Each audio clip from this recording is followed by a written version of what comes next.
All right, so today we are diving into something pretty fascinating, right? We're talking about Alphabet and this whole idea of them potentially becoming, get this, a $3 trillion company. Yeah, it's certainly ambitious, to say the least. I mean, we're not just talking about your average company growth here, are we? This is Alphabet Yeah, potentially joining the big leagues, the Apples, the Microsofts, the titans of the tech world. exactly. And what's wild is that this article from the Motley Fool, they make a pretty compelling argument for it. They lay out this whole roadmap for how Alphabet could actually hit that insane valuation and get this by 2028. But one thing that really jumped out at me was just how much Alphabet's dominance goes beyond, just Google search these days. It's true.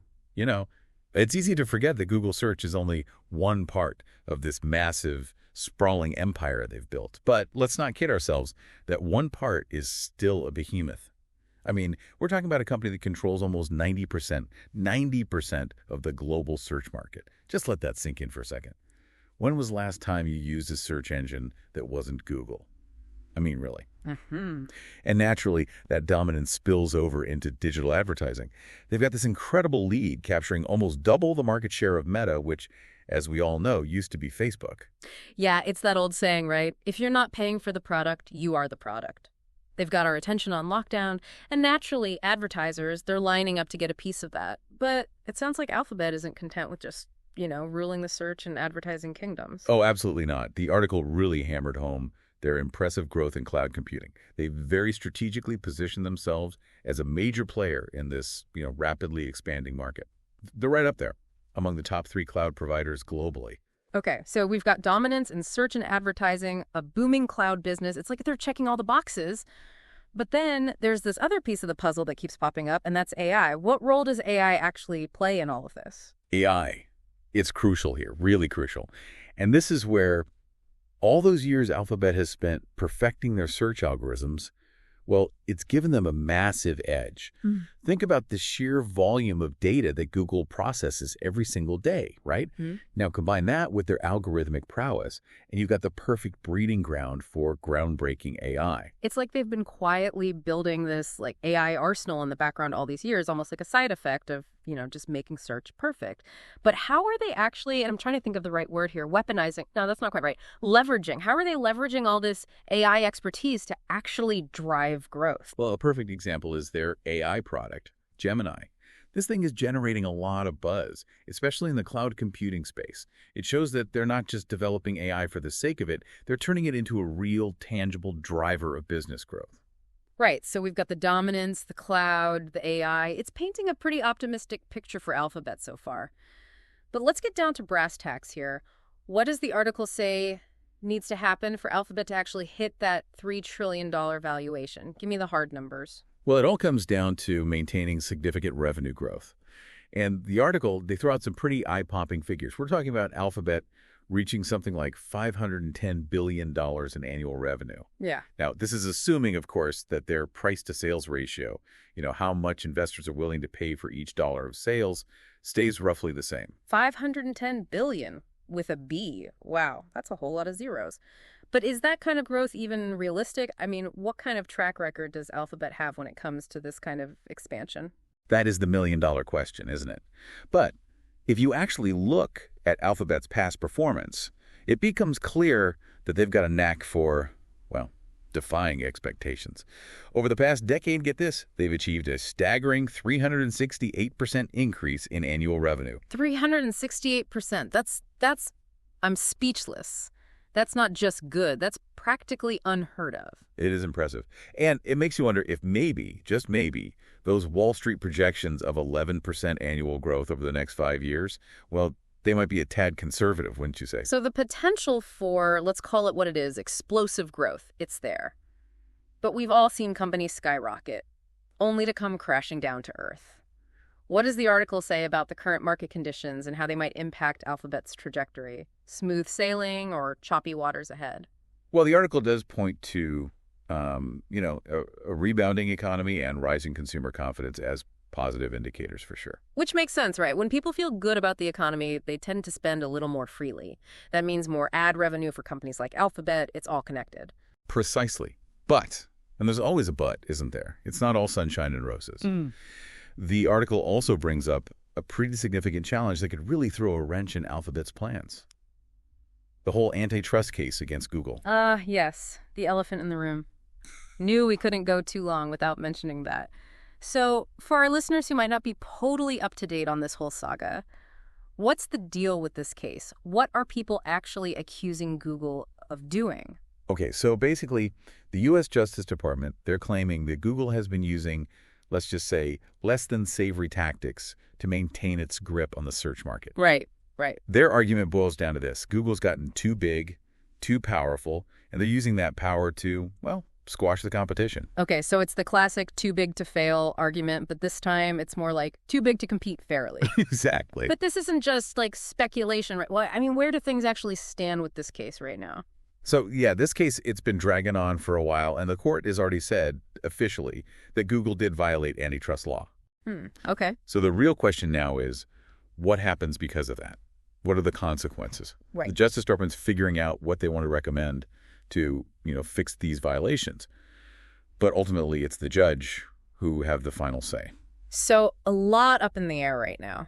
And I imagine the range of potential outcomes is pretty vast. I mean, what are we even talking about here? What could this actually mean for Google, practically speaking? Well, the most drastic outcome, the one that's making all the headlines, is that they could force Google to split up, break up the company. Whoa, hold on, really? That's on the table. They could actually force Google to break apart. That seems, I don't know, almost unheard of.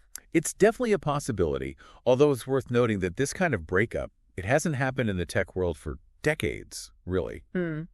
But there are other options, too, things that aren't quite as extreme. Okay. For example, Google might have to share its search code with competitors.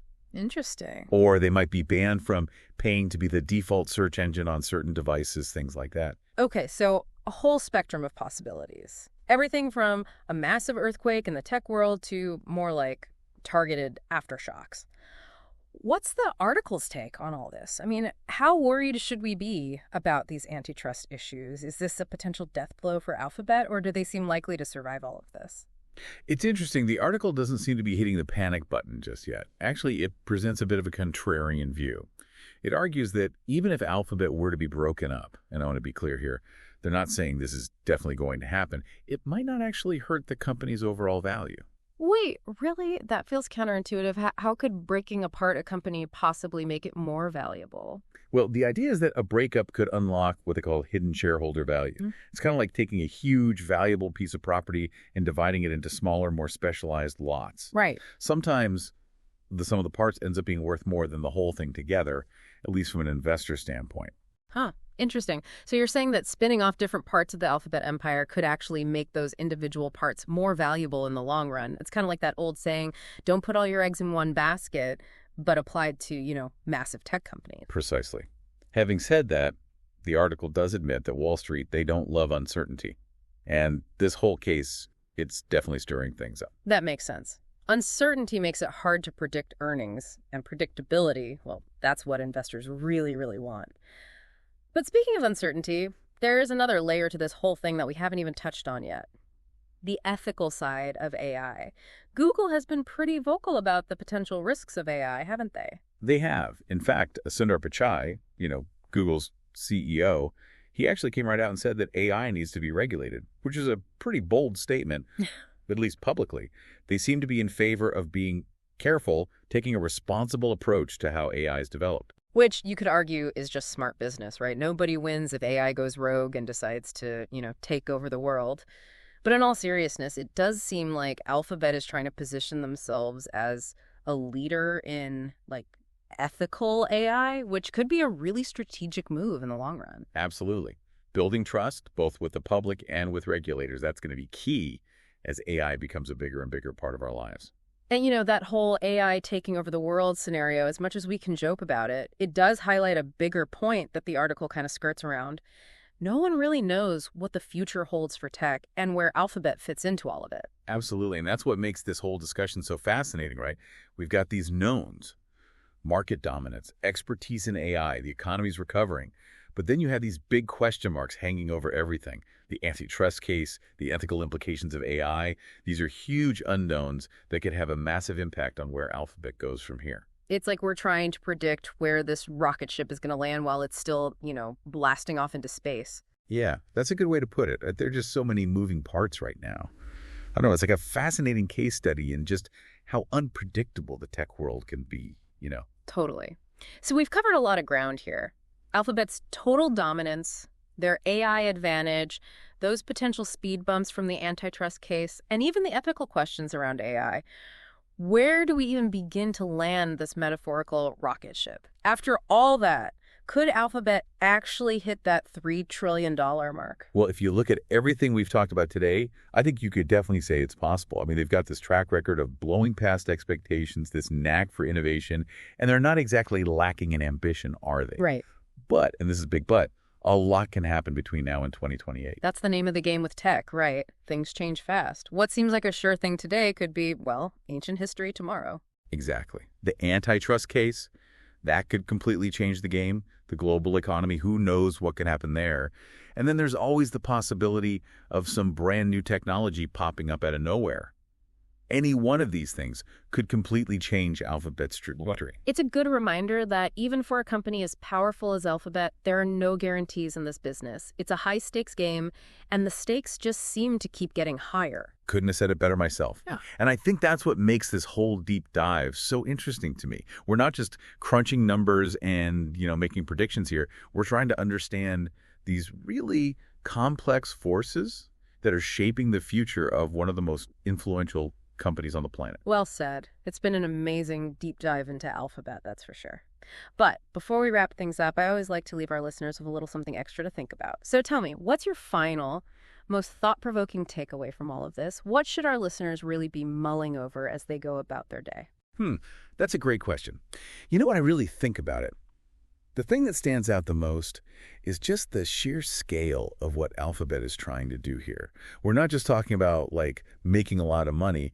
This is a company that's pushing the boundaries of technology in ways that could completely change how we live, how we work, how we interact with the entire world around us. Whether they actually hit that $3 trillion valuation, that's almost beside the point. I think the real question is this: what impact will their ambitions have on our future? That's what I keep coming back to. Now that is a question worth pondering. It really goes beyond just Alphabet, doesn't it? It's about the kind of future we're all building together. Well, as always, I really appreciate you taking the time to share your expertise with us today. Your insights are always so valuable. My pleasure, really. Always enjoy these conversations. And to our listeners, keep those brains buzzing, keep asking those tough questions, and we'll catch you on our next deep dive. Until then, stay curious.